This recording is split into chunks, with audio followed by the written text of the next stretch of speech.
Welcome back to the channel. నేను మీ Durga Prasad. Mad for Each Other episode 51 day 50లో భాగంగా రివ్యూ మాట్లాడుకుందామా. మాట్లాడుకునే ముందు ఒక విషయం మామ, మీ ఫేవరెట్ కప్పులు ఎవరు? ఇంకా మనకి 3 వీక్స్ మాత్రమే ఉన్నాయి. మీ ఫేవరెట్ కప్పులు ఎవరైనా కింద కామెంట్ బాక్స్ లో మెన్షన్ చేయండి. అలాగే జియో హాట్స్టార్ ఓపెన్ చేసి మీ ఫేవరెట్ కప్పులకు ఓటేసుకొని వీడియో లైక్ చేసి ఛానల్ సబ్స్క్రైబ్ చేసుకుని మామ మర్చిపోద్దు, ఓకేనా? సో ఇక డీటెయిల్ రివ్యూలోకి వెళ్తే, episode opening Neetu Nataraj master along with Vasanthi సోఫాలో కూర్చొని ముచ్చట చేస్తున్నారు నిన్నటి సర్కిల్ ఆఫ్ లా గురించి.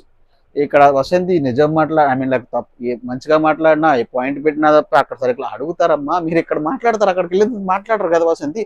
అందుకే మీకు అలా అనిపిస్తుందేమో. ఇక నటరాజ్ నీతు అయితే అలిగేస్తున్నారు. నటరాజ్ నీతు అయితే డిసప్పాయింట్ గా ఫీల్ అయిపోతున్నారు. బికాస్ నన్ను ఇమిటేట్ చేశారు, నూకరాజును భానుజాను కొంచెం ఓవర్గా ఇమిటేట్ చేశారు. అలా చేయరు, మాకైతే అలా ఏమో మీరు ఇలాగే చెప్తారు అని మాకు అనిపించింది. అంత ఫీల్ అవ్వాల్సిన అవసరం లేదు. మీరే ఫీల్ అవుతే మీరే చెప్తారు జోవెల్ గా తీసుకుంటారు అని. మరి మీరు ఎందుకు జోవెల్ గా తీసుకోలేకపోయారు, స్పోర్టినియస్ గా తీసుకోలేకపోయారు అనేది నాకు ఇక్కడ అర్థం కాలేదు. సో వాళ్ళైతే ఫీల్ అవుతున్నారు. కట్ చేస్తే పవన్ కళ్యాణ్ సాంగ్ పడగానే ఊరికి అమ్మ బంటే వెళ్ళిపోదామరా బాబు అనిపించింది. ఆ పాట అంటే ఆమీర్ అనుకున్నాడంట, ఆమీర్ అనుకొని అమిగానిగా కోసం పాడాడంట. ఆవిడ కూడా షాక్ అయిపోయింది, అక్కడ ఫన్ను చేశాడు. మరి మనకు భయం వేసిందో నాకు తెలియదు. సో వచ్చేస్తే లవ్ గురు రావటం, డామ్ షేర్ చేయడం తెలిసిందే కదా. పాయింట్స్ గ్రేడ్ వచ్చిన వాళ్ళు ప్యారడైజ్, మిగిలిన ప్యారడైజ్లో అయితే అన్ని కట్ చేసేసారు. సో వీళ్ళని కూడా ఏంటంటే నూకరాజు వాళ్ళ కట్ చేసేసాడు అనుకుంటున్నారు మిగిలిన కబుల్, బికాస్ ఎక్కువ యాక్సెస్ ఇవ్వటం వెళ్ళటం చరీ సామాన్లా కొనుక్కోవడం అయిపోయింది. సో తీసేశారు అందుకే అవన్నీ. సో మొత్తానికి 1 to 10 వచ్చేసారు. వసంతి ప్యారడైజ్లోకి వెళ్ళిపోయారు. సో ఇక్కడ వీళ్ళు సేవకులను ఎంచుకున్నప్పుడు సేవకులుగా వీళ్ళు జానుని ఎంచుకున్నారు, విచ్ ఈస్ వెరీ గుడ్. ఇప్పటి వరకు వాళ్ళని ఎంచుకోలేదు కాబట్టి వాళ్ళని ఎంచుకున్నారు. వాళ్ళ పర్ఫార్మెన్స్ చూడాలనుకున్నారు. అక్కడ వరకు బాగుంది. కట్ చేస్తే ఇక్కడ పిసుక్కోవడమే అన్నట్టు చేస్తున్నాడు మన సిద్ధు అని సోనియా. అందరూ మనం ఇచ్చిన క్యారెక్టర్లే చేస్తారు, మనం ఇచ్చినట్టే ఫాలో అవుతున్నారు. రంగ మీరు ఇచ్చినట్టు ఫాలో అవుతున్నా, మీకెంత ఎంత బాగా చేస్తున్నారు, మీకన్నా ఎంత బాగా చేయలేదు చూడాలి చివరి వరకు అంట. ఎంతసేపు విసుగుతూనే కనిపిస్తాడు సిద్ధు సోనియాని. ఎంతసేపు కాళ్ళు అక్కడ రూమ్ లో పడతాడు, ఎక్కడ పడతాడు, అర్రైనా ఆయన పిసుక్కోవడం ఆపేస్తే బాగుంటుంది, గేమ్ మీద ఫోకస్ చేస్తే బాగుంటుంది అనిపిస్తుంది నాకు. అది వదిలేసండి అని. సో అయితే Bhanu is very good, Bhanu is very excellent. Bhanu is not a event manager. Bhanu is an extraordinary actor. యాక్చువల్గా తనకి జానుకు సపోర్ట్ చేయడానికి వచ్చాడు, కానీ జాను ఆ సపోర్టుని నిలబెట్టుకోవట్లేదు. ఆయన చక్కగా రూమ్లో పిలిచి మనకు పనోళ్ళ క్యారెక్టర్ ఇచ్చారమ్మా, మనం పనోళ్ళలా బిహేవ్ చేద్దామా, మనం పనోళ్ళ డ్రెస్సులు వేసుకోమ్మా, చౌలీలు తీసేయమ్మా, ఇది తీసేయమ్మా అని మంచిగా చిలక్క చెప్పినట్టు చెప్తే మోనికు ఆ బేసిక్గా జానుకి ఈగో ఎక్కువ. ఆవిడ గుడ్ మార్నింగ్ చెప్పమన్నా చెప్పదు, జస్ట్ నటించడానికి ఆ క్యారెక్టర్లో. ఒకరికి వెళ్ళి పని చేయమన్నా చేయదు, సారీ చెప్పమన్నా చెప్పదు. అరే పని మనిషి క్యారెక్టర్ అవగానే ఆ మనసు ఆ ఫేస్లోనే డిసప్పాయింట్ వచ్చేసింది. మూవీలో క్యారెక్టర్ వస్తే చేస్తావు కదమ్మా, చెయ్యాలి. అది బయట వేరే పోర్ట్రేట్ అయింది, నాకు డిఫేమ్ అయిపోద్ది అనుకుంటే వై? నువ్వు ఫిలిం ఇండస్ట్రీలో ఉన్నప్పుడు ప్రతిదీ చేయాలి. భాను నీకోసం సపోర్ట్ చేస్తున్నాడు, నువ్వు చేయట్లే. తీయమంటే తీయలేదు, పని మనిషిలా గెటప్ రెడీ అవ్వమంటే అవ్వలేదు, ఎప్పుడు నమ్మడు పని మనిషి అంటాడు. Which is correct. ఇక్కడ నాకు భాను సూపర్ అనిపించాడు. అంతేకాదు భాను వేసుకొచ్చి గెటప్ ఎంత పడినవ్వానంటే, ఆయన గెటప్ కానీ అను హ్యాండిక్యాప్డ్గా ఆయన చేసిన భాష యాస అంతా సూపర్. నాకు భాను సూపర్ అనిపించాడు. ఈ దెబ్బతో భాను వల్ల జాను కూడా, బికాజ్ మ్యాడ్ కప్పులు కాబట్టి ఓట్లు అయితే పడతాయి. వీళ్ళిద్దరి మధ్య మ్యాడ్నెస్ లేకపోయినా మ్యాడ్నెస్ భానుకి గేమ్ మీద ఉంది అని నాకు అనిపిస్తుంది. అందుకోసమన్నా భానుని ఇష్టపడే వాళ్ళు ఖచ్చితంగా ఓట్లు వేస్తారు ఈ దెబ్బతో. చాలా ఫన్ జనరేట్ చేశారు, చాలా బాగా అనిపించింది చూసిన వాళ్ళందరికీ. మనకి అనిపించింది, హౌస్ మేట్స్ కూడా అదే ఫీల్ అవుతున్నారు. ఎక్స్పెక్ట్ చేయలేదు భాను దగ్గర నుంచి అది కూడా. యాక్టర్ కూడా అయిపోయాడు, జానునే అవ్వాలి. అక్కడ ఆల్రెడీ పంచులు వేస్తా ఉన్నారు నూకరాజు కానీ, మన అభిమానిక ఆమీర్ కానీ, మన మహేష్ కానీ. సో ఈ విషయంలో చూసిన తర్వాత నాకు అర్థమైంది, యాక్టింగ్లో భాను కోసం జాను వచ్చినట్లేదు, జాను కోసం భాను కోసం జాను వచ్చినట్టుంది. సో అందులోనే కాదు, యాక్టింగ్ లో కూడా మించిపోతున్నాడు అన్నట్టు అన్నారు అందరూ. సెటైర్లు జానుకే వేశారు, బికాజ్ ఆమె అలాగే ఉంది. భాను ఎంత భాను అంతే, అది అక్కడ వరకు. సో ఇక్కడ భానుని ఎక్స్ప్రెషన్ చేయొచ్చు. సో ఇక లవ్ గురు వచ్చాడు. లవ్ గురు ఈసారి కొత్త టాస్క్ ఇచ్చాడు, గోల్డెన్ టికెట్ ఇచ్చేసారు మామ. డైరెక్ట్ గా ఈ వారం గెలిచిన కప్పులు ప్యారడైజ్ తో పాటు లాస్ట్ ప్యారడైజ్ అంటే డైరెక్ట్ టికెట్ టు ఫైనల్ అనుకోవచ్చు.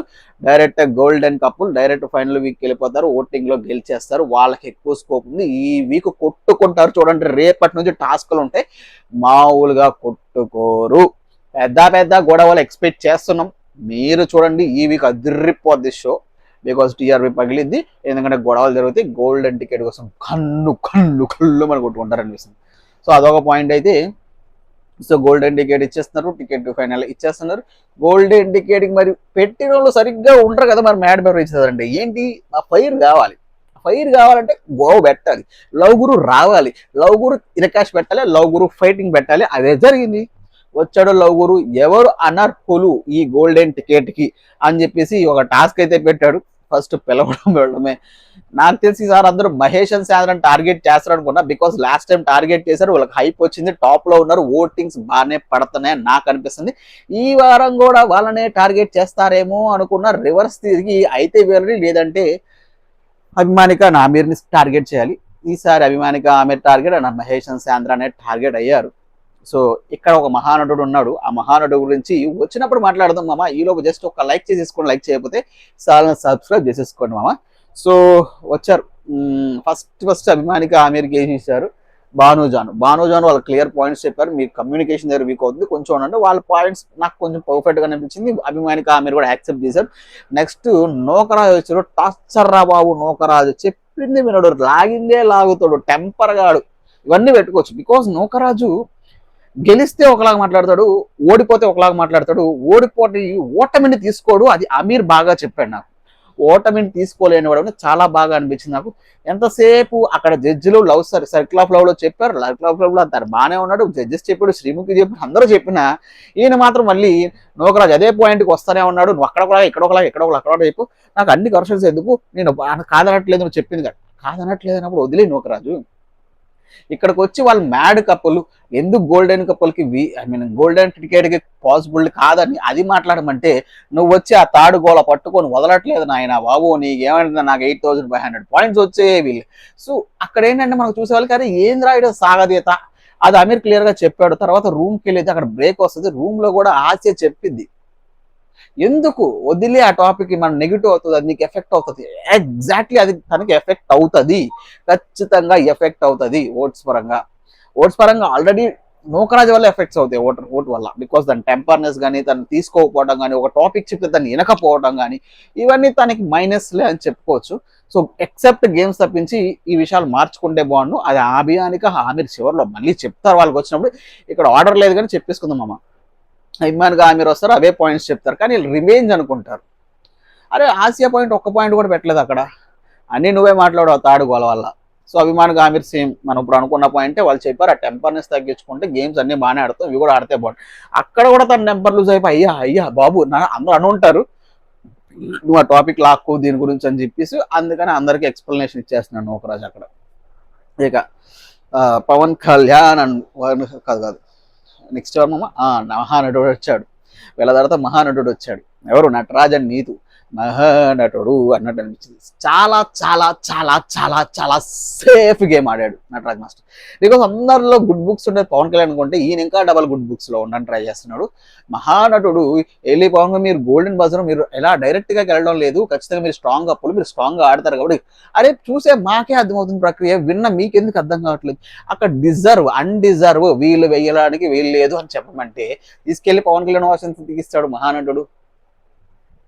ఇవి తీసి మళ్ళీ మహేష్ అండ్ సాంద్రాకి లవ్ గురు కొన్ని వాతలు పెట్టిన తర్వాత తీసుకున్నాడు, మహేష్ అండ్ సాంద్రాకి ఇచ్చాడు.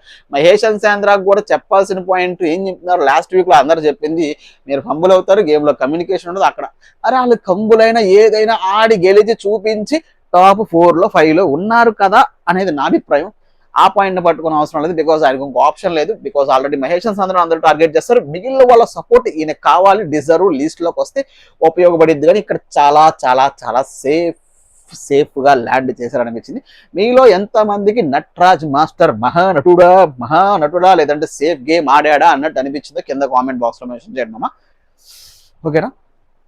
సో నెక్స్ట్ పవన్ కళ్యాణ్ వాసంతిలో మనోడు పెద్ద గుడ్ బుక్స్ కాడు. పెద్ద గుడ్ బుక్స్ అంటే పవన్ కళ్యాణ్. అసలు అరే బాబు నీ పాయింట్ పెట్టి అభిమానిగా ఆమెకి ఇస్తున్నా అది కాదు మీరు స్ట్రాంగ్, నేను చెప్పాలనుకుంటున్నా మీరు మంచి వాళ్ళే కానీ బాగా ఆడతారు, అవతల వాళ్ళ కంటే ఇంకా బాగా ఆడాలి, ఆ కమ్యూనికేషన్ తీస్తున్నా డిజర్వ్ ఏంటంటే మీరు నిరూపించాలి, అంత గుడ్ బుక్స్ లో నటించే అవసరం లేదు పవన్ కళ్యాణ్, నీ పాయింట్ నువ్వు చెప్పు. ఆల్రెడీ జడ్జెస్ ప్రీవియస్ గా ఒక కామెంట్ ఐ మీన్ లైక్ ఒక ఫీడ్బ్యాక్ ఇచ్చారు, నువ్వేమనుకుంటున్నావు అది చెప్పు, గుడ్ బుక్స్ లో ఉండడానికి ట్రై చెయ్యకు, బట్ స్టిల్ అదే నడుస్తుందేమో అన్న పాయింట్ నాకు అనిపిస్తుంది మన పవన్ కళ్యాణ్ దగ్గర నుంచి. సో వీళ్ళైతే ఈ పాయింట్ చెప్పారు. ఇక మహేష్ అండ్ శాంద్ర వచ్చేసి భాను అండ్ జానీకి ఇచ్చారు. మహేష్ అండ్ శాంద్ర భాను జానుకు నప్పింది నాకేం అర్థం కాలే. అరే అలా స్ట్రాంగ్ అంటారు, మీరు వచ్చిందని డౌన్ అంటారు. ఐ థింక్ నాకైతే డౌన్ ఎక్కడ అనిపించలేదు, గేమ్స్ పరంగా బాగానే ఆడారు, ఎంటర్టైన్మెంట్ లోపించుండొచ్చు కానీ వాళ్ళు చాలా ఇన్పుట్స్ తీసుకుంటున్నారు, ప్రతిసారి టాప్లోనే ఉంటున్నారు, ఎప్పుడో లీస్ట్లో లేరు.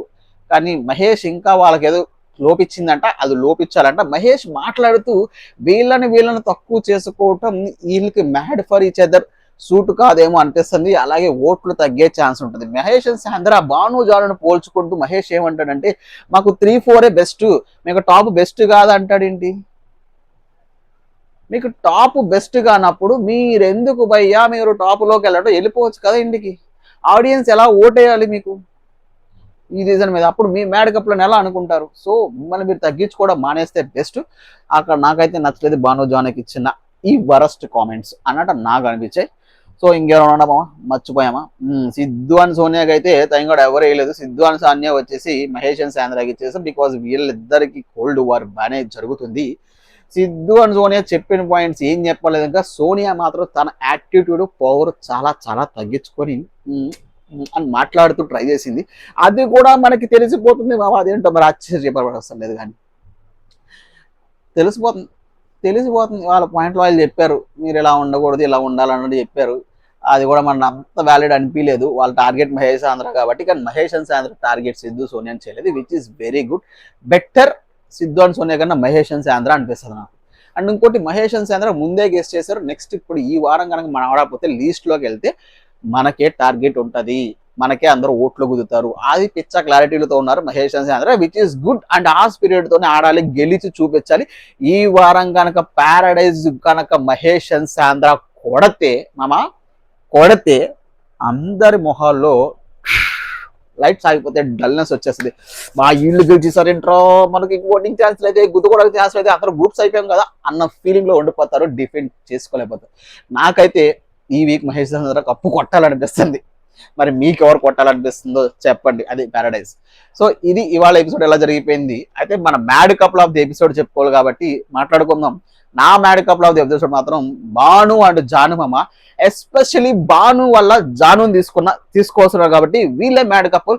పని మనిషి క్యారెక్టర్ లో సర్వెంట్ క్యారెక్టర్ లో ఇచ్చి పడేశాడు, లాఫింగ్. తన పాయింట్స్ కూడా బాగా పెట్టారు లవ్ గురించి చెప్పినప్పుడు, అది నాకు బాగా అనిపించింది వాళ్ళు చెప్పినవి. సో అయితే వాళ్ళ జాను కూడా బాగానే డిఫెండ్ చేసింది మహేష్ దగ్గర అనిపించింది. సో ఈ పాయింట్స్ కన్సిడర్ చేసుకుని నా mad couple of the episode వచ్చి జాను అండ్ భాను మామ. మరి మీ మ్యాడ్ కపుల్ ఎవరు అనేది కింద కామెంట్ బాక్స్ లో మెన్షన్ చేయండి. అలాగే వీడియో లైక్ చేసి ఛానల్ సబ్స్క్రైబ్ చేసుకోండి. నెక్స్ట్ వీడియోతో ఉంటామా, అంటిల్ దెన్ ఉంటా, బై టాటా.